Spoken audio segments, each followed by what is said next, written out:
Salut les amis, me voici de retour pour une critique de livre et comme on me l'a demandé sur YouTube, une vieweuse que je connaissais pas, ça vaut la peine de faire sa demande, elle m'a demandé de critiquer Shining de Stephen King. Je pense que Stephen King est la personne à qui je devrais le plus de vues sur ma chaîne de toute ma vie. Très clairement, la vidéo sur l'Institut, elle a fait je crois 158 vues, un truc comme ça, alors que mes autres vidéos font des 3 vues, 5 vues, des trucs comme ça. C'est assez impressionnant la différence. Ça tombe plutôt bien, même si j'aurais bien aimé que mes autres vidéos aient plus de vues, parce que j'adore Stephen King et que je connais à peu près tous ses livres.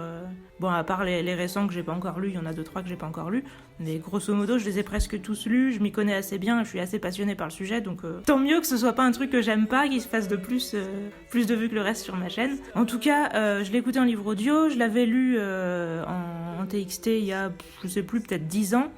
Et je connaissais déjà l'histoire parce que j'avais vu le téléfilm quand j'étais ado. D'ailleurs, je l'ai vu plusieurs fois parce que je l'avais enregistré en cassette vu que je l'avais adoré. Je suis probablement la seule personne au monde qui adore le téléfilm et qui n'aime pas le Shining de Kubrick, à part Stephen King lui-même. Tous les voyants ont l'air de s'accorder sur le fait que le téléfilm est nul. Je pense que probablement qu'il est cheap visuellement, alors que le Shining de Kubrick doit être classe visuellement. D'un point de vue audio, le Shining de Kubrick, je trouve qu'on se fait chier. La fille qui crie, le gamin qui a une voix de débile en VF et effectivement...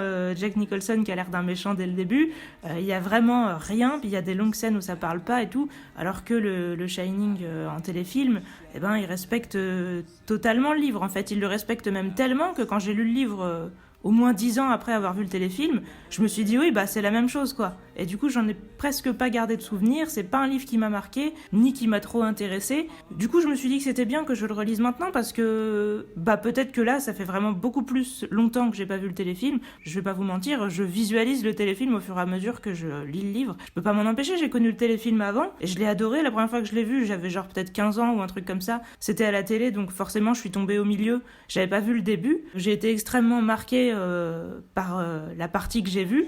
Je me souviens que ma mère était avec moi, on était chez mes grands-parents, donc dans un endroit où de base j'avais souvent peur, et je trouvais que c'était une maison un peu flippante, donc ça pourrait me faire penser à l'Overlook ou quoi. Il y avait vraiment beaucoup de choses qui ressemblaient à mes angoisses dans ce film, où ma mère était partie parce qu'elle, le fantastique, elle trouve ça idiot, donc quand elle a vu les buis qui bougent, etc., elle est partie en mode oh, qu'est-ce que c'est que ces conneries. Par contre, il est repassé 1 ou 2 ans après, je lui ai dit de l'enregistrer et je me le suis regardé je sais pas combien de fois, j'étais vraiment à fond dessus. Je savais même pas que c'était du Stephen King, je savais juste que pour moi ça s'appelait Les couloirs de la peur et j'étais ultra à fond sur ce film-là. D'ailleurs, quand j'ai connu Stephen King, en lisant Cimetière, etc., je crois que j'ai pas su tout de suite que c'était de lui cette histoire en fait. Donc j'étais vraiment pas influencée par l'opinion que je pouvais avoir sur le mec ou quoi que ce soit, je le connaissais juste pas. Je pense que j'ai découvert plusieurs films inspirés d'histoires de Stephen King sans savoir que ça avait le moindre rapport avec lui, sans savoir que je le connaissais, et c'est peut-être aussi pour ça que quand je l'ai découvert en livre, je me suis sentie immédiatement chez moi, on va dire. Ça l'a probablement fait à beaucoup de monde. Je vous raconte ça pour que vous sachiez où je me place par rapport à tout ça, parce que très clairement, je pourrais pas vous faire une critique objective du livre, sachant que c'est une histoire qui m'a globalement marquée dans ma vie, et c'est assez difficile, je trouve, d'être objectif là-dessus quand on a grandi avec, et que forcément, en fait, j'ai l'impression de revivre des souvenirs quand je le lis, plus que de découvrir une histoire. Je suis incapable de vous dire ce que j'en penserais si je l'avais découvert à l'âge que j'ai aujourd'hui. Je le revis toujours comme un truc d'ado, et je pense vraiment que c'est en le lisant en tant qu'ado qu'on peut le plus en profiter, parce que je pense qu'en tant qu'adulte, on peut se dire... ça dépend des gens probablement, mais on peut se dire que c'est un peu naïf ou quelque chose comme ça. Alors que quand on est ado, bah, ça nous fait nous confronter à tellement de choses dures et tellement de choses sujets d'angoisse, etc., que ça peut nous permettre justement de les affronter à travers ça. Et je pense que c'est important. Alors encore à la vingtaine, je pense que c'est toujours utile, hein, mais plus on vieillit et plus on est un peu blasé ou quoi, plus il y a certaines choses qu'on peut trouver potentiellement naïves. Mais comme je vous dis, je ne peux que le supposer, je le ressens pas, parce que ça fait appel davantage à mes souvenirs que à mes opinions d'aujourd'hui quand je le réécoute. Alors, résumé, si jamais il y a des gens dans le monde qui savent encore pas de quoi parle Shining, alors c'est l'histoire d'une famille avec un mari qui s'appelle Jack Torrance, en réalité il s'appelle John, mais va savoir pourquoi les Américains se surnomment Jack quand il s'appelle John, et une femme qui s'appelle Wendy, mais en réalité elle s'appelle Winifred, je ne savais même pas que ce prénom existait, et un enfant qui s'appelle Danny, qui en réalité s'appelle Daniel, ce qui est le seul surnom complètement prévisible et classique des trois. Jack, il se trouve qu'il a un problème d'alcool et non pas de jeu. Comme beaucoup de personnages importants de Stephen King, il essaye de faire de la littérature, il essaye d'écrire il a écrit des nouvelles, il essaye d'écrire une pièce de théâtre. C'est la différence avec Stephen King, c'est qu'il écrit pas des romans, il écrit une pièce de théâtre. Aussi, comme Stephen King, il a été prof de littérature, seulement le problème, c'est qu'il s'est fait virer parce qu'il a tabassé un gars qui lui a crevé ses pneus. Et du coup, maintenant, pour survivre, ils sont bien obligés d'accepter le premier travail qu'il va trouver. Et ce premier travail qu'il va trouver, c'est un de ses potes de l'époque où il était alcoolique. Ils se sont arrêtés tous les deux de boire en même temps parce qu'ils ont failli renverser un enfant. D'ailleurs, j'avais oublié cette scène, elle est plutôt intéressante. Ce travail que Al Shockley lui a trouvé, c'est d'être le gardien d'un hôtel qui se trouve au milieu d'une montagne paumée à Pétaouchnok-les-Bananes où il fait un hiver ultra froid. Et du coup, l'hôtel, si on le laisse tout seul, il va geler, les carreaux vont péter, il sera dans un état pas possible. Donc il faut mettre un gardien pour chauffer l'intérieur, gérer la chaudière qui pourrait exploser si on la laisse chauffer trop longtemps, et chauffer donc les ailes une par une, à la fois économiser l'énergie, mais en même temps éviter que tout gèle et que les choses s'abîment, entretenir l'hôtel, voilà. Et du coup, ils vont y aller en octobre, il me semble, et ils doivent y rester jusqu'au printemps pour s'occuper de l'hôtel. Sauf que, évidemment, cet hôtel est peut-être hanté, si on peut s'exprimer ainsi. En tout cas, il y a beaucoup eu de morts tragiques, bizarres dedans, et disons que les morts sont pas toujours aussi morts que ce qu'on voudrait bien nous le dire, ce qui est surtout le cas parce que Danny a un pouvoir donc qui s'appelle le Shining, le don dans le livre en français, qui lui permet de lire dans les pensées de ses parents, de connaître à peu près leurs sentiments, de prévoir certaines choses du futur, etc. Il a un peu des visions qui lui disent où sont les objets perdus, qu'est-ce que ses parents vont lui offrir comme cadeau, etc. Et du coup, depuis qu'ils ont prévu de partir à l'Overlook, il a des visions assez horribles d'un espèce de monstre qui le poursuit en hurlant et où il sent que ça va mal tourner, quoi. Ce pouvoir lui permet du coup, malheureusement pour lui, d'avoir une connexion avec les choses surnaturel, puisqu'il a des connexions avec le passé et le futur des endroits, etc. Dans un endroit où il s'est passé beaucoup de choses tragiques, où il y a eu des suicides, des meurtres et compagnie, et lui, il va un peu en ressusciter les fantômes de manière spontanée, sans le vouloir. Et évidemment, comme il se trouve dans la montagne au milieu de nulle part, ils seront enfermés là-bas et ils pourront plus repartir une fois qu'ils y seront pour l'hiver. Alors, histoire, on est d'un point de vue omniscient. La plupart du temps, on suit soit Danny, soit Jack, soit Wendy. Mais des fois, on a des petits commentaires, ou soit Dick Halloran, qui est le cuisinier de l'hôtel, qui a aussi le Shining et qui du coup va en parler à Danny et qui va nous permettre de découvrir ce que c'est, etc. Mais des fois, on a des petites phrases qui nous disent ce que pense un autre perso, alors que normalement, on serait pas supposé le savoir. Donc si on est du point de vue de Danny, on peut le savoir à travers le Shining, mais sinon, c'est pas justifié, donc on est clairement d'un point de vue omniscient. Et sinon, comme je vous disais, les points de vue s'alternent.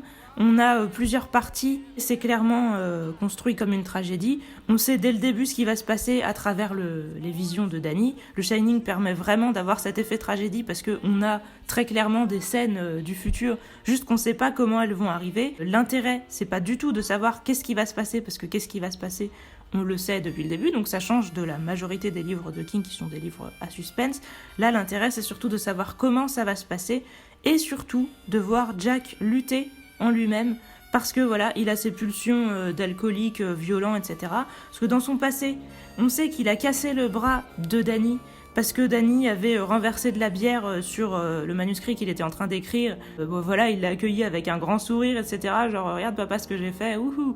Et donc lui, il a pété un câble et il lui a cassé le bras en voulant le retourner pour lui mettre une fessée. Et donc depuis, sa femme lui en veut, elle a failli divorcer, etc. Bon, heureusement, il a arrêté de boire pas très longtemps après, donc ça n'a pas eu l'occasion de se reproduire, et c'est pour ça que Wendy lui a donné une seconde chance. Mais on sait que donc lui, il a tabassé, comme je vous disais, un de ses étudiants qui lui a crevé ses pneus. Et ça, il l'a fait quand il était sobre. Donc on sait qu'il a vraiment un passif avec la violence, parce que lui-même, il a eu un père violent quand il était jeune. Et voilà, donc il a clairement des pulsions violentes, mais en même temps, il aime sa famille, il adore son fils, il est extrêmement proche de lui, et on nous dit, y compris à travers le point de vue de Wendy, que le père et le fils, ils sont ultra complices, au point où elle, des fois, elle se sent un peu exclue, et elle est un peu jalouse, et elle se dit non, mais contrôle-toi, c'est pas cool comme sentiment, etc.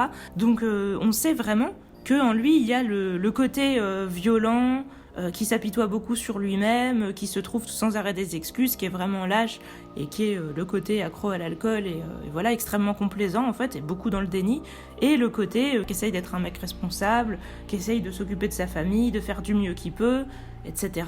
Et ces deux côtés sont en lutte et ils vont être en lutte absolument dans toute l'histoire, et donc la tragédie à laquelle on assiste, c'est la destruction de cet homme qui essaye de lutter contre ces mauvaises pulsions, mais qui va échouer. Alors Stephen King est vachement pour le libre arbitre, etc. Donc il va dire, bon voilà, il a fait des mauvais choix, mais il a aussi beaucoup de compassion pour ses personnages. À un moment, il parle d'ailleurs de Jack qui dit que normalement, quand il se sent dans son état normal, il aime tous ses personnages, y compris les méchants, etc., parce qu'il a de la compassion pour eux, qu'il pense que c'est pas complètement de leur faute et tout. Et très clairement, je pense que Stephen King ressent la même chose. Et que du coup, quand il commence, lui, Jack, à plus trop aimer sa pièce, il se rend compte qu'il aime certains persos, qu'il en déteste d'autres, et il se dit que c'est pas normal. Et ça, c'est quand il commence déjà à mal tourner. Normalement, il est censé un peu avoir de la compassion pour tout le monde. Et Stephen King, ce qui fait que ses livres sont cool, c'est qu'il a de la compassion pour tout le monde, très clairement, même si il y a toujours justement ce côté il croit au mal, etc., qui fait qu'il y a des choses trop manichéennes et des fins qui me plaisent pas, et beaucoup de choses sur lesquelles je vais râler dans beaucoup de livres, mais c'est pas spécialement le cas dans Shining. Alors lui, il pense justement que Jack Torrance est quand même responsable de ses choix. Moi, je pense que sa responsabilité est assez limitée, qu'il a pas beaucoup pu faire autrement, mais de toute façon, ce qui fait que c'est une tragédie, c'est effectivement le fait que beaucoup de choses se sont mises contre lui, même si Stephen King va vous dire oui, mais il a eu 2-3 occasions de se racheter, il l'a pas fait. Effectivement, il y a 2-3 scènes, et d'ailleurs c'est les scènes qui m'ont le plus, entre guillemets, dérangée, ou je sais pas, j'étais un peu mitigée sur ce que j'en pensais, on va dire, j'avais un peu de mal à y croire. Je le connais, Stephen King, depuis le temps, donc il veut vous montrer que les persos ont le choix, et qu'à des moments ils ont fait les mauvais, parce que pour lui, il a besoin de croire qu'on a tous la possibilité de faire le bien, et qu'il y a toujours des occasions qui se présentent aux gens pour leur donner l'occasion d'être du bon côté, un peu comme Pierre Bordage, heureusement, beaucoup moins naïf. Stephen King, il est quand même conscient que la vie est dégueulasse. Il essaye de croire que tout le monde a la possibilité de se racheter, mais il y a des persos, pour rester du bon côté, qui vont devoir mourir en fait dans des circonstances atroces, juste pour éviter de passer du côté du mal. Donc je pense qu'il a bien conscience que Dieu, puisque pour lui il a l'air d'exister, à certaines personnes il leur demande des sacrifices de malades pour avoir le droit de se maintenir du bon côté plutôt. Donc c'est pour ça que c'est quand même plus supportable que Pierre Bordage, mais il y a toujours cet aspect, et comme je vous dis, voilà, l'aspect tragédie, c'est de voir Jack sombrer. Moi en étant jeune, Jack je m'en foutais un peu, je le voyais vraiment comme un méchant, un perso terrifiant qui faisait peur, etc. Le fait de voir la folie venir petit à petit, c'était terrifiant parce que ça montrait justement que les horreurs pouvaient venir même des personnes familières, même des personnes qui sont supposées vous aimer, et c'est ça qui me faisait peur. C'était pas le fait de me dire ça pourrait m'arriver à moi, ça pourrait arriver à n'importe qui, c'était vraiment le fait de me dire ça pourrait arriver à une personne que j'aime et en qui j'ai confiance. Et par contre, moi je m'identifiais à Danny, et ce qui m'intéressait, c'était l'histoire de Danny. Et j'avais l'impression que Shining, c'était l'histoire de Danny. En fin de compte, je me rends compte en le lisant aujourd'hui, en connaissant beaucoup mieux Stephen King et en étant moi-même plus adulte, que non, c'est l'histoire de Jack Torrance qui raconte. Et ça explique beaucoup de choses par rapport à Dr. Sleep. Je vais essayer de vous parler de Dr. Sleep sans spoiler, parce que quand j'ai lu Dr. Sleep, j'étais extrêmement frustrée parce que je voulais la suite de Danny, l'enfant qui avait un super pouvoir, qui allait faire des trucs de ouf en étant adulte, parce que pour moi on nous avait teasé en mode il a un don plus fort que tout. Il y a un moment Dick qui a une conversation avec une autre femme qui a le don, où elle lui dit j'espère que ce que vous allez faire va faire avancer le bien dans le monde, et Dick il dit je l'espère aussi, etc. Alors moi je me disais ouais c'est un truc de ouf, Danny il a un super pouvoir, il va faire des trucs de ouf avec, ça va être un perso super important qui va changer le monde, etc. Mon côté un peu je sais pas, mégalo, ou à vouloir que les choses aient toujours des grosses proportions, je me disais la suite de Shining, là ça va être Danny qui va combattre une force encore plus puissante, et ça va expliquer pourquoi il était important qu'il survive, etc. Un peu comme les histoires qui servaient un peu de préquel à la Tour Sombre ou quoi. Non, en fait le truc c'est que Shining c'était l'histoire de Jack Torrance, et donc Dr. Sleep c'est l'histoire de Danny Torrance qui se met à ressembler à son père, et qui doit se confronter aux mêmes épreuves auxquelles s'est confronté Jack, et juste arriver à y survivre, alors que Jack, pour rester du côté du bien, il a été obligé de mourir parce qu'il était déjà trop corrompu, trop engagé dans le mal, etc. En gros, peut-être que Stephen King pense que quand on a fait trop de mal pour se racheter, évidemment je vois écrit trop mal dans ma tête quand je dis ça, quand on a fait trop de mal pour se racheter, on est obligé de se sacrifier, et du coup l'idée c'était que Danny fasse moins de mal et qu'il arrive à survivre à ses pulsions autodestructrices, à l'alcoolisme, etc. C'était vraiment qu'il se confronte au même problème que Jack et qu'il s'en sorte mieux pour qu'il arrive un peu à encore plus surpasser ça, sachant que Stephen King, il essayait déjà de faire face à ses propres démons à travers Jack, en se disant peut-être, de manière indirecte, en extrapolant un peu, je préférerais mourir et me sacrifier que de faire du mal à ma famille, mais je vois que c'est quelque chose que j'aurais pu faire. Et je voulais la confirmation de ça parce qu'en le relisant, je me disais, mais c'est évident en fait que Stephen King il s'identifie à Jack Torrance et que c'est un héros, entre guillemets, où il met en scène une partie de sa personnalité. Ça me paraissait évident, mais je voulais quand même une confirmation sur internet pour pas véhiculer des fake news. Hein. Et du coup, je l'ai quand même trouvé. C'est sur clubstephenking.fr, je crois. Je vous mettrai certainement le lien en description. J'ai trouvé un article qui disait que effectivement Stephen King lui-même avait eu des pulsions entre guillemets de violence envers ses enfants. Ça se voit d'autant plus que la dédicace au début du livre, il dit pour Joel qui rayonne. Donc moi je me disais mais c'est évident qu'en fait Danny il est inspiré de Joel et que lui-même c'est Jack Torrance quoi. Et que évidemment Tabitha c'est Wendy. Sur clubstephenking.fr il dit que il s'identifiait à Jack parce que voilà il a eu des pulsions violentes envers Joel qui la scène donc de Danny qui a renversé de la bière, là c'est Joel qui avait gribouillé un de ses manuscrits et il dit sur le moment j'ai eu envie de le tuer, il a eu extrêmement honte de ça et il s'est dit qu'à cette période voilà il était justement alcoolique, etc. Il avait l'impression d'être une grosse merde avant qu'il se mette à vendre des romans et à ce que ça marche. Dans la période où il vivait que en vendant des petites nouvelles et tout, il était vraiment au fond du trou et il y avait des moments où il n'en pouvait plus et où il se mettait à haïr sa femme et ses enfants et il a eu peur de cet aspect de lui-même et c'est ça qu'il a mis en scène dans Jack Torrance, même s'il lui a rajouté des circonstances pour que ça tourne mal pour lui, pour affronter ses propres démons. C'est vraiment pour mettre en scène cet aspect de sa personnalité qu'il a créé le personnage de Jack Torrance et évidemment pour le vaincre, pour le voir perdre et pour voir gagner l'aspect famille, amour, etc. Donc vous allez peut-être me dire oui tu spoil mais je vous dis Shining, je pense même pas que ce soit la peine de ne pas le spoiler parce que c'est une tragédie en fait. Et tragédie, le principe c'est qu'on connaît déjà la fin et je pense que c'est plus intéressant de l'analyser dans la globalité que de la voir comme une œuvre à suspense. Et le fait que Stephen King dise que pour lui, l'horreur c'est quelque chose justement qui vous tombe dessus, etc. dans le quotidien, que vous devez affronter, et ensuite où c'est la vie normale qui doit gagner, que c'est genre les traditions qui doivent gagner. En fait voilà, dans cet article ils disent que le conflit entre Kubrick et King, c'est que Kubrick, il aime bien justement aller dans les choses un peu alternatives, un peu bizarres. On montre qu'il y a quelque chose de mauvais dans la nature humaine même, et que les monstres... peuvent gagner, on peut un peu corrompre justement la réalité, voir où ça nous mène, un peu de la curiosité, voire de la curiosité malsaine où on voit qu'est-ce que ça fait, alors que Stephen King, lui, dans tous ses bouquins, il essaye de montrer que le surnaturel, c'est quelque chose de négatif, qui est une espèce de tentation, la tentation du pouvoir, de la facilité, etc., mais qu'il ne faut pas y céder et il faut justement rester dans les clous, dans le quotidien, dans la famille, le travail, la patrie. Et moi, c'est ce qui fait que souvent, j'aime pas ces fins, et c'est ce qui fait que d'ailleurs, souvent, j'en ai rien à foutre de ces fins, je les oublie.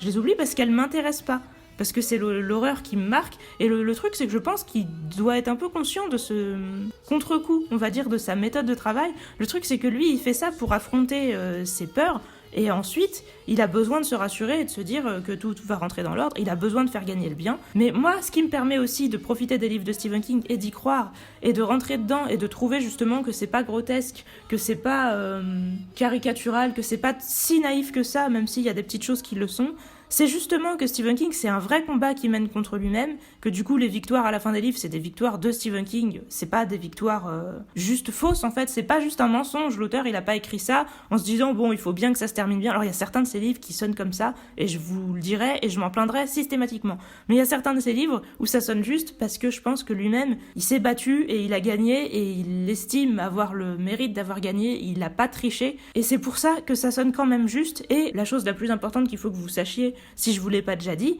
c'est que le premier King que j'ai lu, c'est Cimetière. Et je pense que c'est ce qui me permettra d'accepter beaucoup de fins heureuses de Stephen King par la suite, parce que Cimetière se termine mal. Spoiler imprévu de Cimetière, hein, mais je vous le dis, je pense que c'est pas grave de savoir que Cimetière se termine mal, parce que Cimetière aussi, c'est une sorte de tragédie. C'est même largement pire qu'une tragédie, je dirais. Je suis capable d'accepter beaucoup de choses après, parce que je me suis dit, le mec a l'honnêteté parfois de perdre et de nous montrer ses défaites aussi. Du coup, ces victoires, elles ont plus de valeur. Alors par la suite, j'ai appris que Cimetière, il avait pas trop voulu le publier, et c'est parce que des gens lui ont dit oui, mais il est bien, il faut que tu le publies quand même. Alors que lui, il était en mode non, mais ça, c'est pas publiable.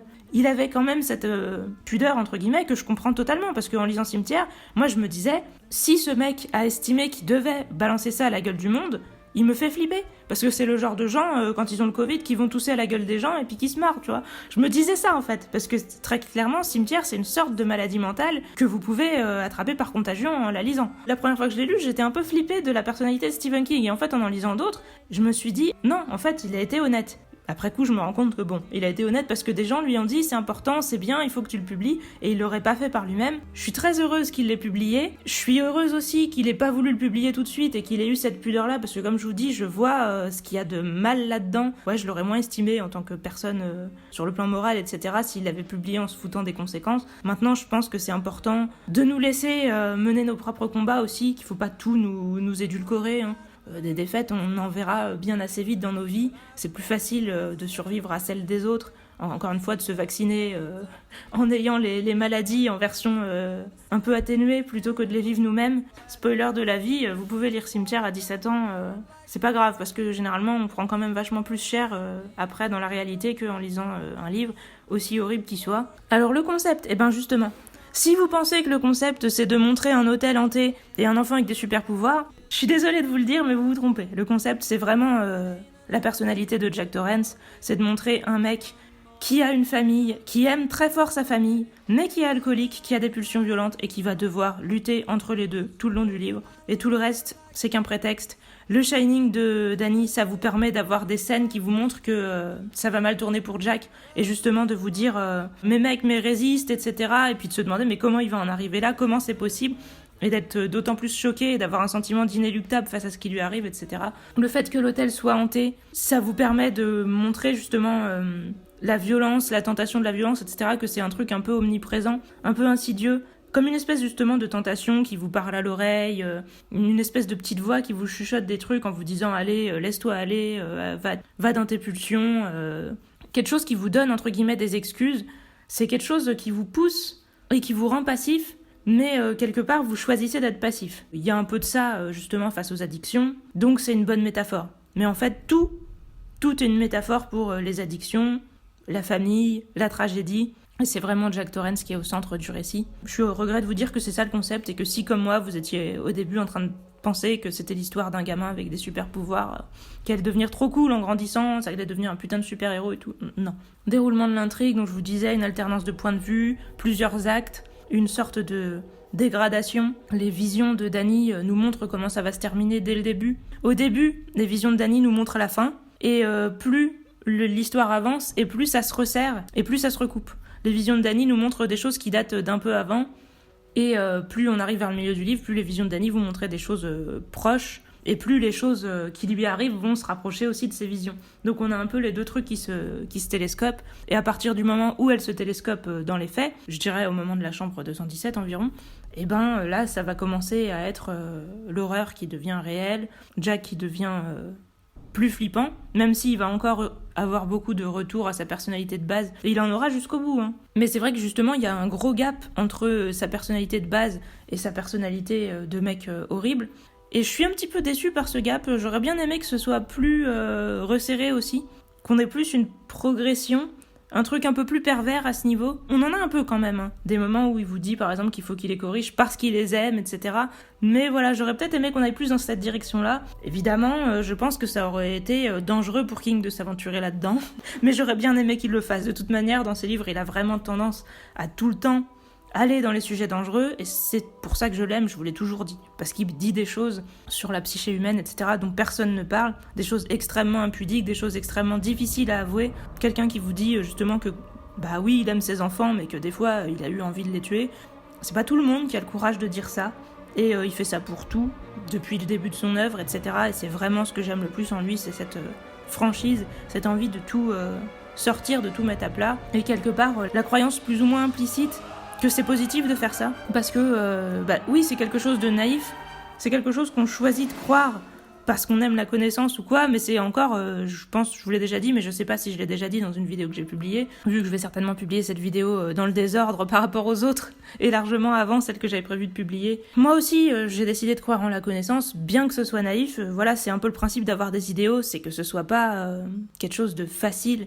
C'est pas parce que vous êtes dans le camp de ceux qui vont gagner que vous permettez de vous la péter avec vos croyances et vos convictions, c'est juste parce que vous avez envie que ce camp gagne. Je sais que c'est pas du tout évident, mais ça m'empêche pas de continuer à vouloir me battre de ce côté. Et c'est peut-être pour ça aussi que ça fait tellement longtemps que je lis du King, que j'adore ça, et que je ressens une sorte d'amitié pour lui à force. Parce que voilà, il y a quand même des convictions communes qu'on a, et qui font qu'on peut avoir relativement confiance, que je peux avoir relativement confiance en lui. Parce que lui, on s'en fiche qu'il ait confiance en moi, il me lit pas. J'ai cette confiance en lui parce que je sais qu'on a des convictions quand même qu'on partage, même si je crois pas en Dieu, je crois pas au mal, et je suis pas d'accord avec ce genre de concept un peu absolu. La fin, j'y reviendrai, même si j'ai pas tant de choses que ça à en dire. On pourra parler des 3 fins des différents Shining. Les personnages, alors je vous en ai parlé, mais peut-être pas assez. Danny, c'est censé être un gamin surdoué, extrêmement intelligent, extrêmement génial, et j'avais été extrêmement choquée, moi, la première fois que j'ai lu Shining et la première fois que j'ai vu le film, etc., que Danny ait 5 ans, qu'il sache pas lire et qu'on nous dise qu'il est surdoué. Parce que moi, je savais lire environ à 3 ans. Et en fait, j'ai su beaucoup plus tard que c'était pas courant de savoir lire à 3 ans et que c'était certainement un syndrome de mon autisme Asperger. Donc, je suis désolée, du coup, de m'être foutu de la gueule de Danny en mode quoi, il est surdoué, il sait pas lire à 5 ans, lol. Bah, en fait, apparemment, il y a beaucoup d'enfants qui savent pas lire à 5 ans. Par contre, justement, je m'étais dit aussi la première fois que j'avais écouté Shining, que ce soit le livre ou le film, je m'étais dit, ce qui est génial avec Stephen King, c'est qu'il sait super bien faire les enfants.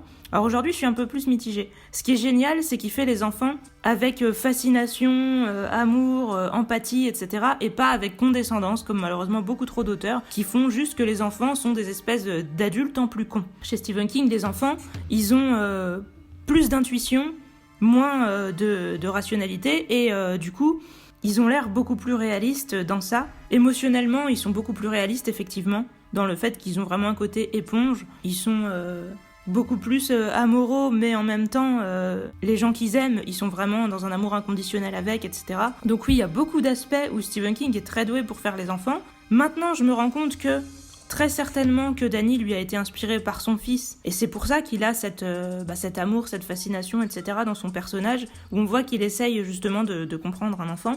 Mais du coup, il y a quelques petits côtés quand même qui sonnent faux. Je sais qu'il y a un moment où Danny essaye d'expliquer ce qu'il ressent par rapport au fait que son père et que eux d'ailleurs soient obligés de rester à l'Overlook, et il dit d'un côté cet hôtel nous fait du mal, mais d'un autre côté papa s'il a plus de travail on en souffrira tous, etc. Et il fait C1, il cherche le mot et sa mère lui dit c'est un dilemme, il fait oui c'est ça, et je me dis non, ça c'est pas réaliste. Un enfant il aurait dit c'est compliqué, en fait il serait passé par une périphrase pour essayer d'exprimer ce qu'il avait à dire, il aurait pas cherché le mot dilemme. Parce que quand t'es enfant, la plupart des mots, soit tu les as pas, et tu sais pas qu'ils existent. Tu cherches pas des mots quand t'es enfant. En tout cas, moi, j'ai jamais vécu ça. Alors encore une fois, c'est peut-être moi, c'est peut-être parce que j'ai une facilité avec le langage ou quoi. Aujourd'hui, ça me le fait souvent de chercher des mots, notamment quand j'ai fait beaucoup d'insomnie et que du coup, voilà, j'ai des mots qui disparaissent. Il y a des pans de ma mémoire qui disparaissent. Je pense que tous les gens qui ont des problèmes d'insomnie verront de quoi je parle. Des fois, vous parlez à quelqu'un et soudainement, vous bloquez parce que vous avez un mot qui est plus là. Quand on est enfant, moi, j'ai jamais eu ça.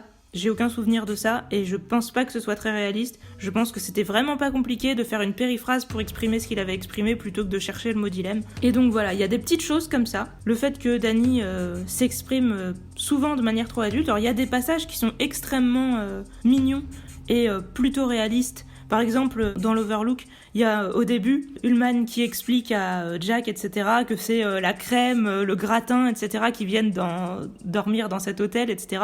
Et Danny qui est perplexe en disant oui, ils arrêtent pas de parler de nourriture alors que j'ai même pas encore vu la cuisine. Genre ils disent n'importe quoi et tout, ça n'a aucun rapport, ils sont dans les chambres, pourquoi ils parlent de nourriture? Et ça m'a paru réaliste et j'ai trouvé ça, ça m'a fait sourire et je me suis dit oui, ça c'est le genre de truc qu'on peut se dire en étant enfant. En tout cas que moi j'aurais pu me dire. Mais globalement, je dirais que Danny, il est peut-être 80% réaliste.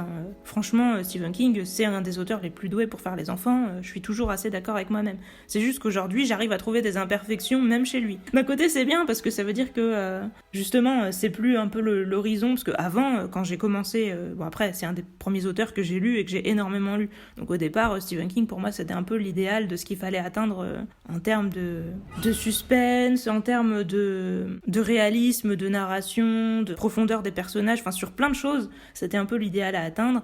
Et maintenant, j'arrive à trouver des défauts chez Stephen King. C'est plus le mec où à chaque fois que je lis un de ses livres, je me dis oh là là, c'est tellement génial, je comprends pas comment il fait pour faire des trucs aussi géniaux. Tant mieux quelque part. Ça veut dire que je trouve un peu mes propres critères et mes propres voies au-delà de juste essayer d'imiter Stephen King. De toute façon, je pense que c'est normal dans la vie. Quand vous êtes jeune, vous connaissez pas beaucoup de monde, vous trouvez quelqu'un qui fait des trucs vachement cool, vous vous dites « Oh là là, c'est parfait, j'ai envie de l'imiter ». Puis au bout d'un moment, vous avez fait le tour de ce que vous aviez à apprendre chez cette personne-là et vous commencez à voir au-delà et à avoir envie de prendre des trucs chez d'autres personnes. Maintenant, je vous l'ai déjà dit plusieurs fois, mais encore une fois, je sais pas si je l'ai déjà dit dans des critiques que j'ai publiées, parce que j'en ai beaucoup qui sont en attente.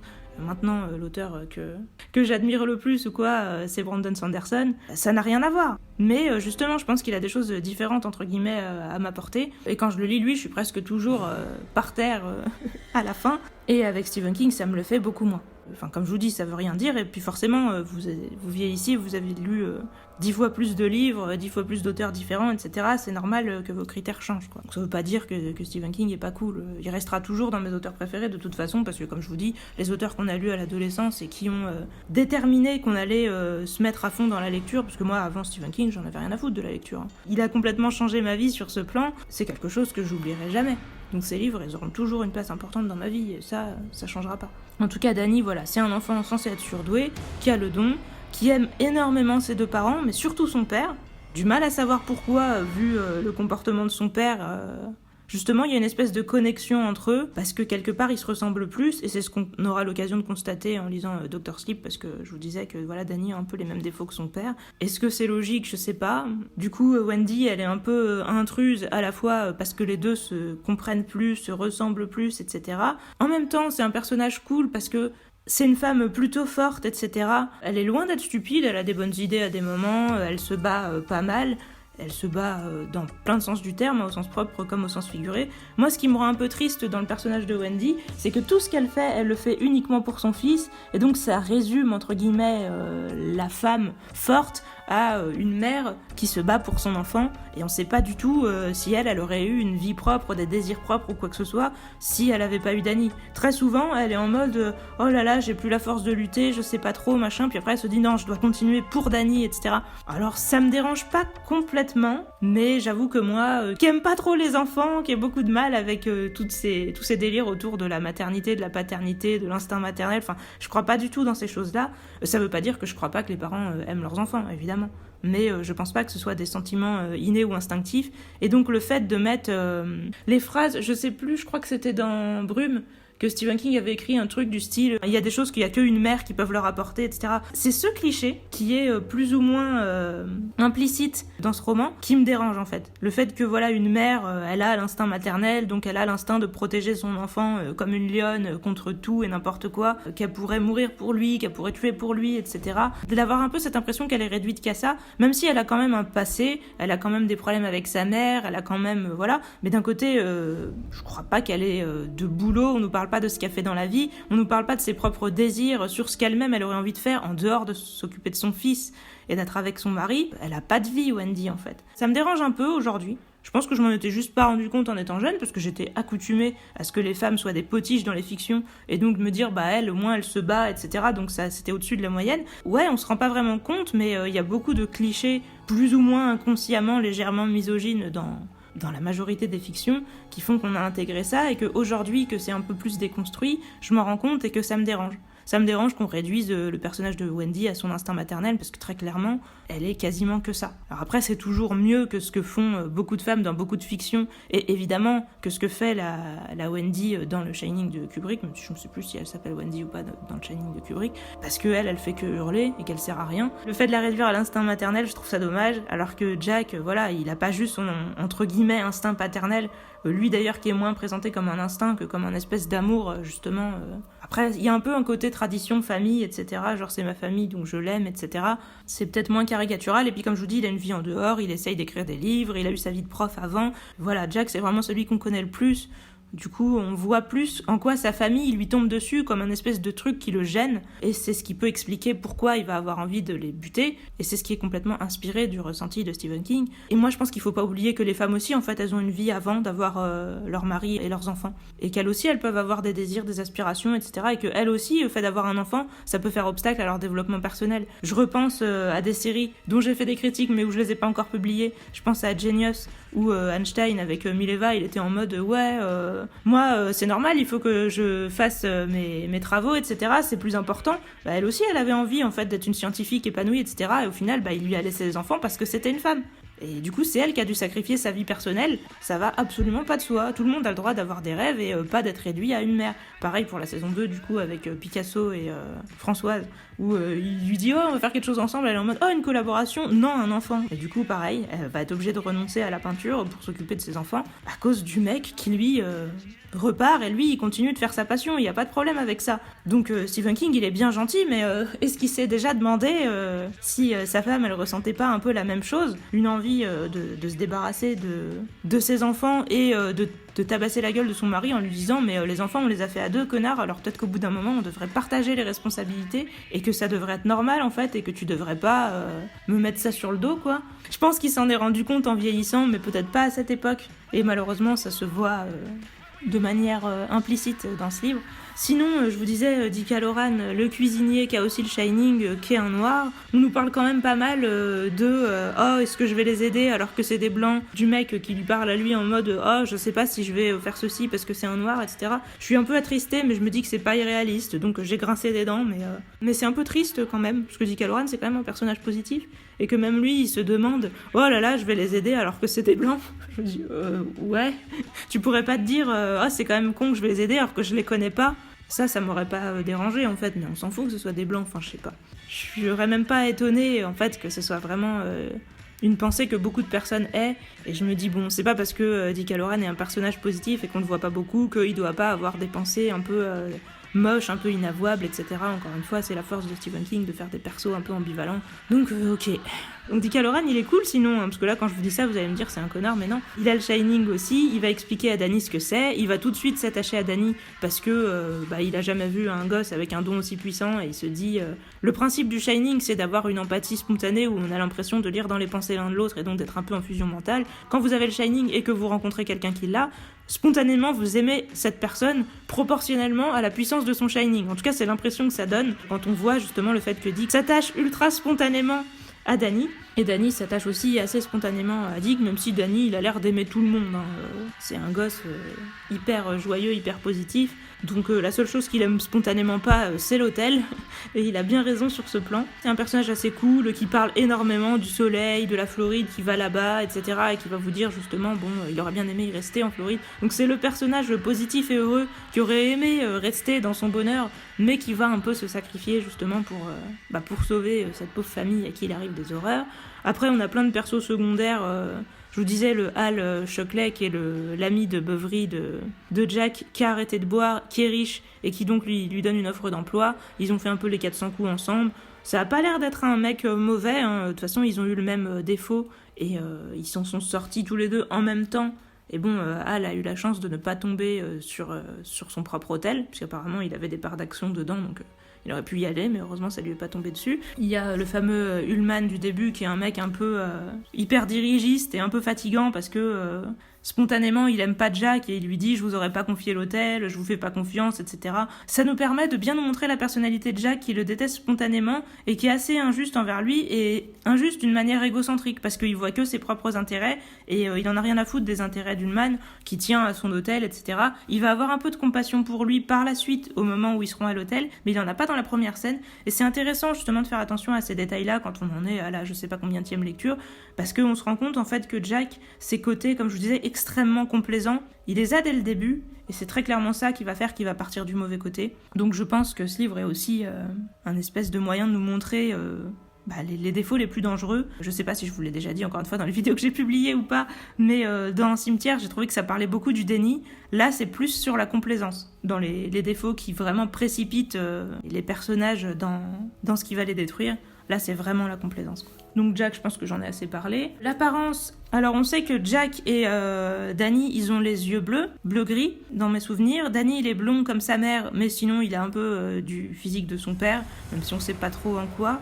Du coup, Jack, au début, il a l'air d'être un mec relativement normal, hein, et il va maigrir et devenir un peu plus hirsute, etc. au fur et à mesure dans l'hôtel où il va se dégrader. Wendy, on nous dit pas grand-chose sur elle, elle a l'air classique aussi. Ouais, il y a pas beaucoup de détails de l'apparence, je trouve. Personnalité, voilà, j'en ai à peu près fait le tour. Évolution, Danny, il évolue un peu dans le fait qu'il va se confronter à d'où vient son pouvoir, d'où lui viennent ses visions, qui est Tony, son ami imaginaire, etc. Et puis évidemment, accepter le fait que ce qui lui arrive est dur et que c'est réel, parce qu'au début, il se dit que c'est des cauchemars et il fait un peu du déni pour le coup. C'est Danny qui fait du déni, hein, c'est assez logique, vu son nom. C'est pas Jack. Il fait pas mal du déni et il se dit oui c'est des cauchemars, je veux pas voir ça, arrêtez. Il se réveille, il essaye de plus y penser. À chaque fois qu'on lui demande de quoi il est arrivé, il dit je me souviens pas. Donc on voit que c'est lui qui essaye de faire du déni et donc au fur et à mesure, il va bien être obligé de se confronter au problème parce que le problème va lui tomber dessus et il va le faire. J'ai trouvé là aussi qu'il y avait un peu un gap entre le Danny qui fuit et le Danny qui affronte la réalité. J'ai pas l'impression d'avoir suffisamment bien senti la transition, mais j'y reviendrai potentiellement en spoil parce que je veux évidemment pas vous détailler ça, hein. Le principe d'une tragédie, c'est de savoir ce qui va se passer dans les grandes lignes, mais de la lire pour les petites lignes. Donc je vais pas vous spoiler les petites lignes. Wendy, est-ce qu'elle évolue ? Je pense que dès le début, elle était prête à affronter le monde pour sauver Danny. Et du coup, la question, c'est juste de savoir où est le danger, en fait. Et clairement, elle se pose la question à un moment, est-ce qu'elle peut faire confiance à Jack ? Elle se dit, pour l'instant, oui.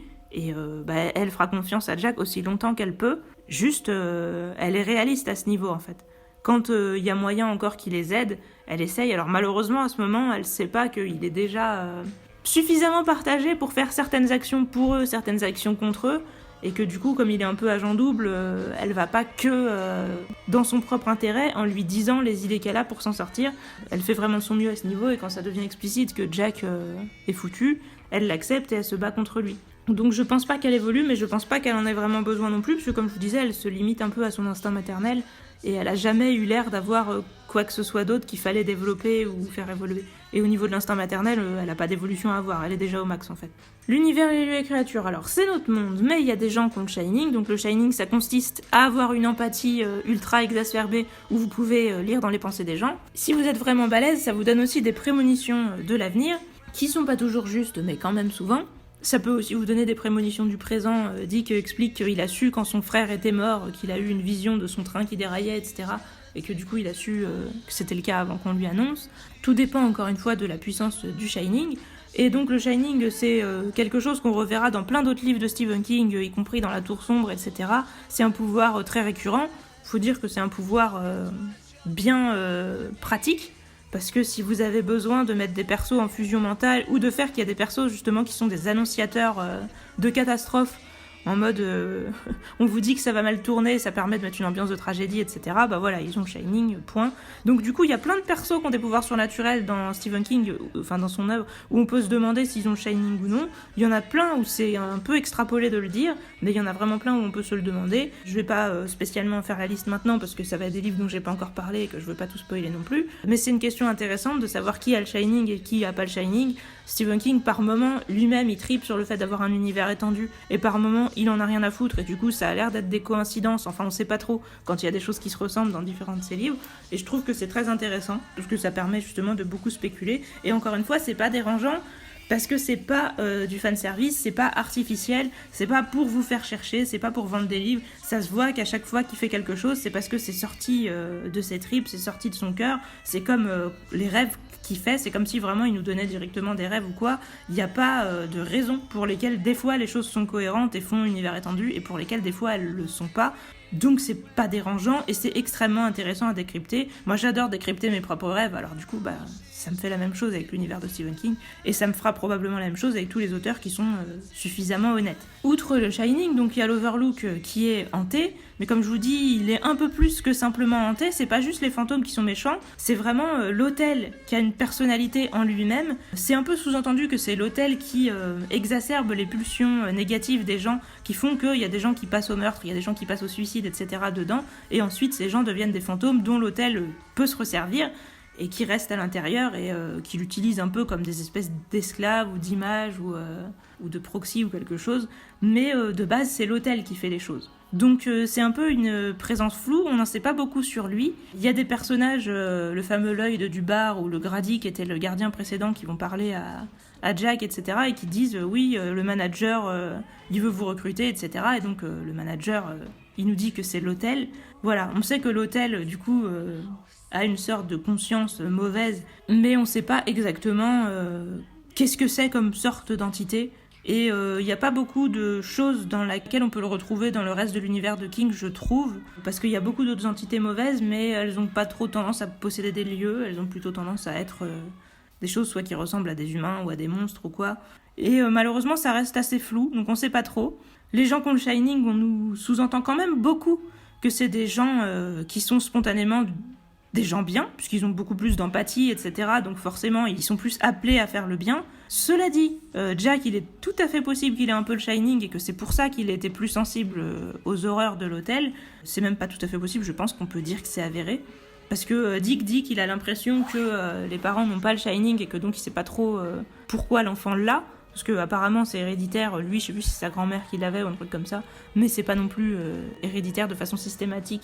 Donc il pense que ça peut être apparu sans que ses parents l'aient. Il dit que la mère, elle a un peu quelque chose, mais que c'est juste peut-être l'instinct maternel. Encore une fois, ça m'agace un peu. Genre l'instinct maternel, c'est un super pouvoir qui vous permet un peu de voir le monde des esprits ou quoi, tellement vous êtes là pour protéger votre enfant. Mais voilà, Jack, il a l'air de l'avoir un peu. C'est certainement la source de sa créativité. Je pense clairement que c'est ce que se disait plus ou moins consciemment King aussi. Je pense que le Shining chez Danny, c'est un peu la promesse justement d'une espèce de créativité future et que chez lui-même, du coup, le Shining, c'est ce qui lui permet d'écrire, d'être inspiré, etc.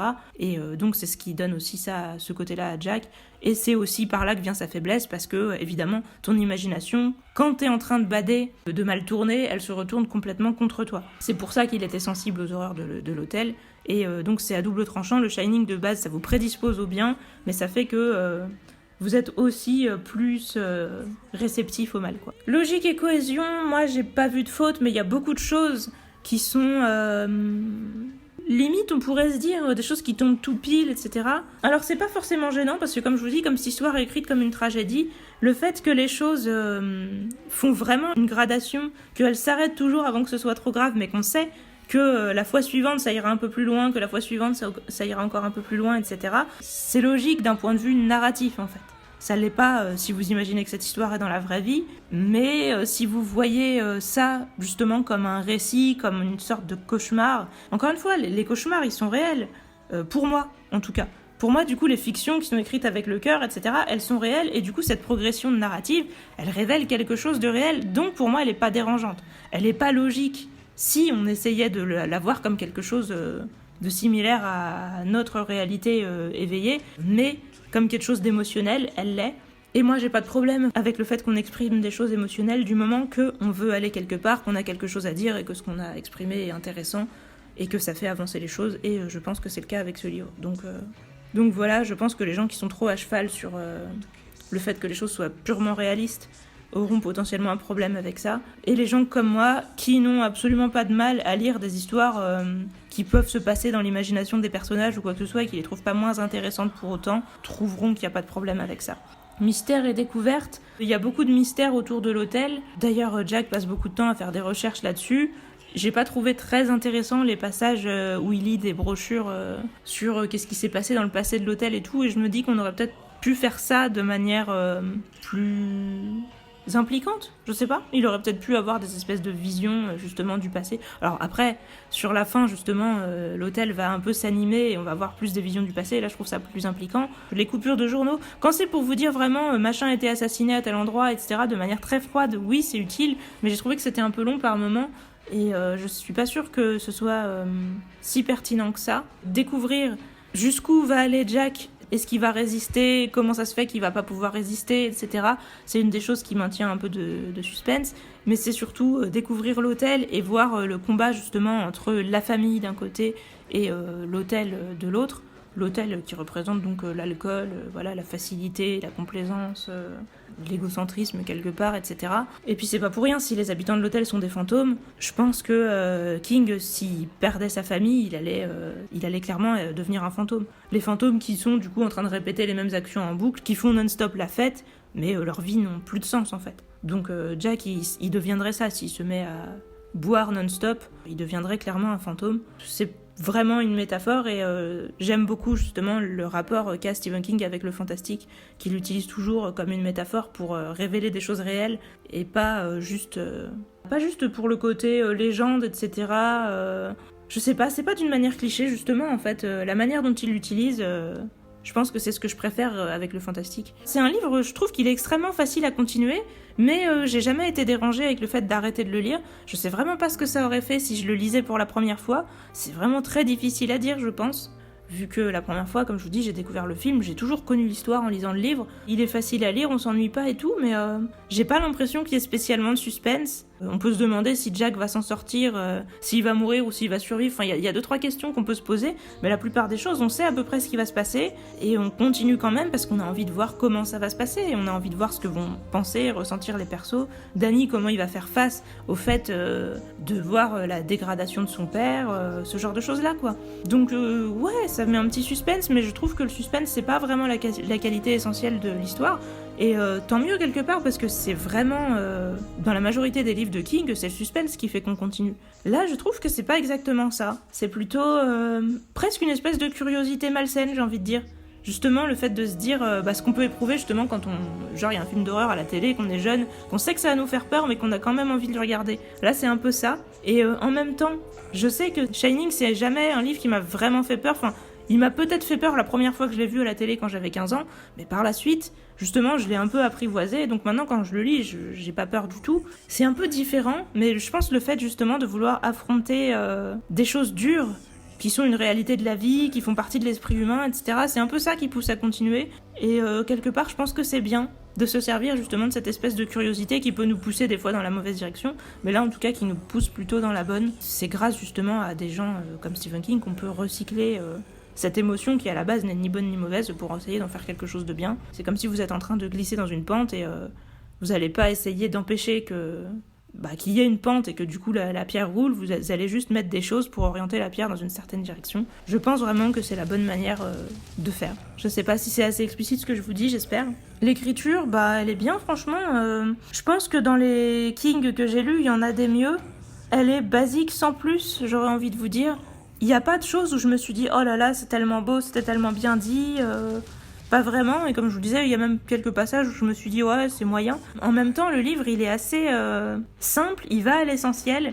Les gens qui ont des problèmes avec les longues descriptions de King et qui trouvent que c'est chiant, je pense qu'ils n'auront pas ce problème avec Shining, à part, comme je vous disais, le passage un peu avec les revues de journaux qui, moi, m'a un peu fait décrocher. Je sais qu'il y a des gens qui ont râlé sur l'espèce de pseudo-course-poursuite de la fin. Je vous dis pas vraiment ce que c'est, mais qu'on trouvait que c'était un peu long. Moi, ça m'a pas dérangé. Je vous dirai en spoil pourquoi.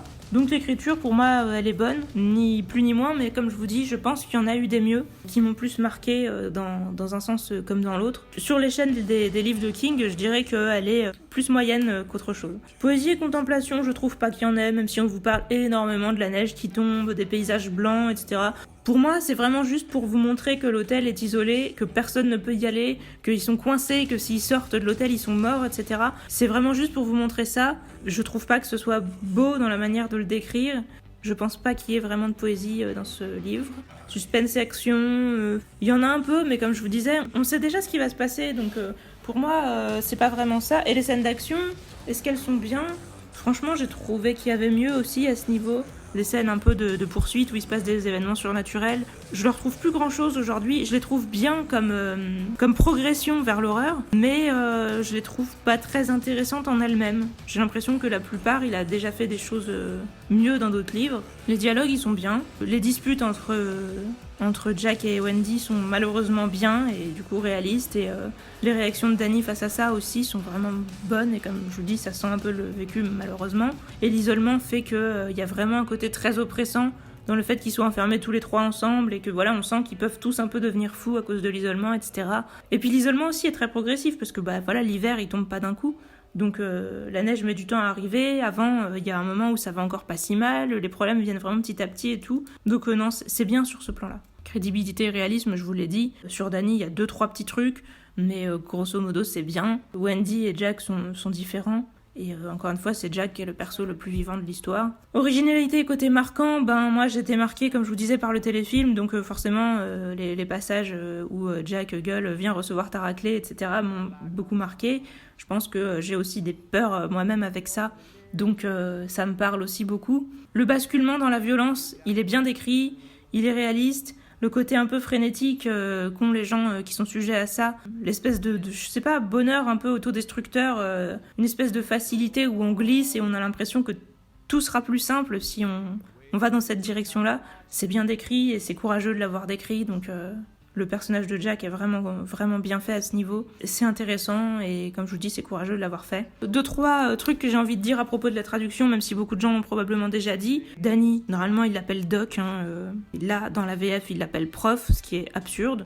Les gens qui ont écrit cette traduction ne sont pas dit on va aller voir comment parle Bugs Bunny, parce que il l'appelle comme ça et c'est écrit dans le livre, parce que il adore Bugs Bunny et du coup pour dire quoi de neuf docteur, voilà, il l'appelle docteur, il l'appelle doc, il l'appelle pas prof. Et là, Bugs Bunny il dit quoi de neuf, prof? Mais non, il dit pas ça, Bugs Bunny, en fait. Enfin, je veux dire, vous avez jamais regardé Bugs Bunny dans votre vie, les traducteurs de ce livre, ça se passe comment? Ça fait vraiment bizarre et c'est extrêmement con, parce que du coup, on comprend jamais vraiment pourquoi il l'appelle prof. Alors, ils nous disent, oui, c'est parce que justement, c'est un enfant précoce et qu'il est très intelligent pour son âge, mais et parce qu'il adore Bugs Bunny, ça casse tout. D'un autre côté, il y a le murder, par oblique Red Rum, sur le miroir, que Danny a en vision et qui est du coup une espèce de prémonition de ce qui va lui arriver, là qu'ils ont traduit en trop mal où ça fait de la mort à l'envers, c'est plutôt bien joué, mais j'aurais quand même préféré qu'ils le laissent en VO. Je pense que de nos jours, tout le monde sait ce que ça veut dire murder en fait, alors peut-être que c'était pas le cas dans les années 80-90, mais aujourd'hui personne n'a besoin de traduction pour murder, donc ça aurait été mieux de le laisser. Encore une fois, c'est peut-être parce que j'ai commencé par voir le téléfilm que du coup je suis attachée à ça. Mais je trouve que Red Rum, justement, ça ressemble à un nom de boisson. Et donc c'est une prémonition indirecte sur le fait que son père va se remettre à boire. Et ça paraît menaçant, justement parce que ça mélange le côté alcool avec le côté sanglant, vu que c'est écrit en lettres rouges, etc. Et puis le côté raide. Donc voilà, je trouve ça stylé que ça fasse cette espèce de référence indirecte à l'alcool qui mène au meurtre, alors qu'avec Trop Mal, on perd complètement cette référence. Et puis du coup, je suppose qu'ils ont dû modifier les phrases quand Jack dit « Ah, trop mal, c'est ce qu'on ressent chez le dentiste » ou « C'est ce qu'on ressent quand tes guêpes nous piquent ». Il me semble dans le téléfilm que Wendy disait un truc du genre ah oui, Red Rum, ça ressemble à une boisson que des pirates pourraient boire ou quelque chose comme ça. Ouais, je préférais vraiment la version Red Rum que la version Trop Mal, même si c'est bien trouvé pour essayer de faire une traduction. Il y a des choses malheureusement qui sont pas traduisibles et je pense que quand elles sont pas traduisibles, dans la mesure du possible, il faut les laisser. Sauf si elles sont vraiment pas compréhensibles évidemment, mais là je pense que ça l'était. Le livre audio, il est pas mal. Je crois que c'est le même mec qui a lu Christine et que j'ai beaucoup critiqué, mais si c'est le cas, il s'est beaucoup amélioré parce que là, il chante quand il y a des chansons, il fait pas juste ah comme il faisait dans Misery. Il prononce pas si mal les noms et les prénoms, enfin en tout cas il y a rien qui m'a choqué par rapport à ça. Il est assez bien pour faire 3 voix différentes, une voix d'enfant pour Danny, une voix un peu efféminée pour Wendy et puis une voix normale pour Jack et une voix de taré quand il est taré. Donc le livre audio est bien, je vous le recommande potentiellement si vous aimez les livres audio. Et donc en note globale, je pense que je suis sur un 8. J'ai vraiment hésité, je me suis dit, je pense qu'en lisant le livre il y a 10 ans, et peut-être même aujourd'hui en le relisant, je serais plus sur un 7 parce que je trouve ça sympa sans plus. Mais honnêtement, vu la place que ça a dans ma vie, je suis un peu obligée de lui mettre 8 et je suis incapable, comme je vous dis, de savoir ce que je penserais si je le découvrais aujourd'hui, si ce serait quelque chose qui me marquerait ou pas. Je pense que non, je pense qu'aujourd'hui en lisant je me dirais ouais c'est sympa, il y a quelque chose mais que certaines choses me dérangeraient, j'arrive pas à le savoir et comme je vous dis c'est une œuvre que j'oublierai jamais, qui m'a beaucoup marqué, comme je vous dis, moi ça fait appel à beaucoup de mes peurs. Alors le père violent, du coup le fait que ce soit quelqu'un qui vous aime et qui vous veut du bien et qui pour autant peut basculer dans une violence où il pourrait potentiellement vous faire du mal, c'est quelque chose qui me fait énormément peur et du coup voilà moi je me mettais dans le rôle de Danny. Forcément en fait Stephen King il a un problème d'alcool, il était dans le rôle de Jack et je pense que les enfants qui ont été plutôt menacés, eux vont se mettre dans le rôle de Danny. Je sais pas s'il l'a vu venir, mais en fait je pense qu'il serait pas étonné de le savoir et que du coup forcément le fait qu'on ait un ressenti différent de son œuvre à travers ça, je pense que lui-même ça pourrait l'intéresser, mais du coup ça donne un regard extrêmement différent, mais ça fait aussi qu'on peut tenir énormément à l'œuvre parce que ce qui se passe justement avec Jack, ça vous permet aussi un peu d'exorciser vos sentiments par rapport à cette peur-là. J'avais peur aussi beaucoup des explosions, donc là aussi, voilà. J'ai pas spécialement peur ni des fantômes, ni des vieux hôtels, ni des cadavres, etc. Mais la scène de la chambre 217 m'avait vraiment fait peur dans le film, et du coup j'ai eu peur dans la salle de bain en voyant les baignoires de loin quand vous pouvez pas encore voir ce qu'il y a dedans pendant plusieurs années après avoir vu le film. Alors voilà, ça me fait penser au François Pérusse avec oui, une fois je me suis fait agresser en mangeant un sandwich et depuis j'ai peur des sandwichs. Oui voilà, c'est ça, moi j'ai vu un cadavre dans une baignoire et depuis j'ai peur des baignoires. Mais vous inquiétez pas, je prends toujours des bains et j'aime toujours les baignoires maintenant. C'est juste que c'est vrai que je vois plus les salles de bain pareil. En plus depuis j'ai vu Psychose, etc. Donc je peux vous dire que même dans les douches, je me sens pas complètement tranquille. Voilà, les salles de bain sont pas des pièces très recommandées dans les films qui font peur. Mais honnêtement, ouais, ça m'a énormément marqué, donc je pense que je suis sur un 8. N'hésitez pas, vous, à me dire quel est votre sentiment. Je comprendrai que des gens mettent plus ou que des gens mettent moins, parce que j'ai bien conscience que mon rapport avec Shining est extrêmement subjectif. J'espère qu'il est quand même intéressant pour autant.